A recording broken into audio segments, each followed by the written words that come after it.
প্রশাসনের প্রাণকেন্দ্র সচিবালয়ে ভয়াবহ আগুন, পুড়ে ছাই কয়েকটি মন্ত্রণালয়ের গুরুত্বপূর্ণ নথি। ফায়ার ফাইটার নয়ন নিহত, আহত 2।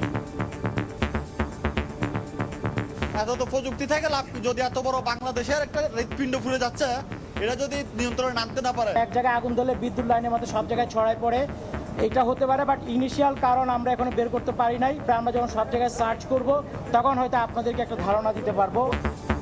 ঘটনাস্থল পরিদর্শনে উপদেষ্টারা, দুর্ঘটনা নাকি নাশকতা জানা যাবে তদন্তের পর। পরিকল্পিত আগুন বলছেন বিএনপি নেতারা, উচ্চ পর্যায়ের তদন্ত দাবি।